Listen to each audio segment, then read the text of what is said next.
Welcome to the Greenbeard Grooming Garden. We are on week 7 of our compostable comb test plot here in the garden. Now, ideally we would have these in a composter, but we wanted to simulate what would happen if you were to just leave them on the side of the road.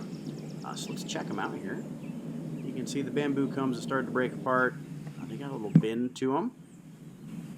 And this is really just falling apart in my hands. We've got the plastic comb. Looks perfectly fine. Could probably pick that up and continue to use it. Not that anyone would if you dropped that in a parking lot, right? It would just stay there forever or end up in the landfill.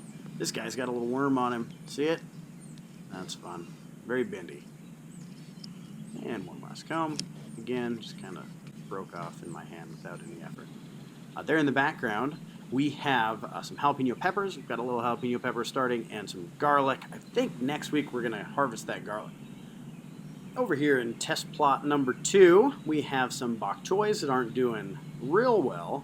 And they've got a bunch of little holes in them. And let's see if we can find what the cause of that is. There we go. Snails, slugs. Here in Tennessee it's really humid. We've got lots of slugs to deal with. And there's one of our combs.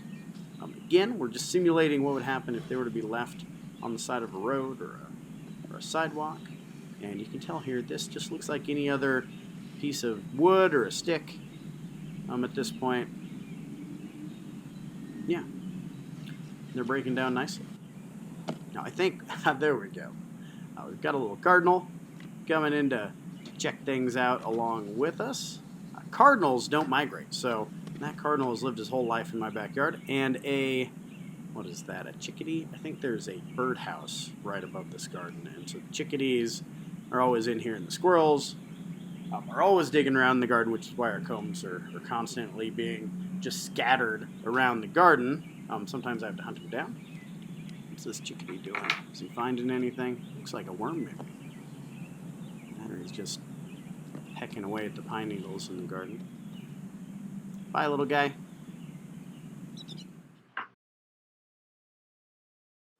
Thank you for your pledges and support. We truly can't do this without you.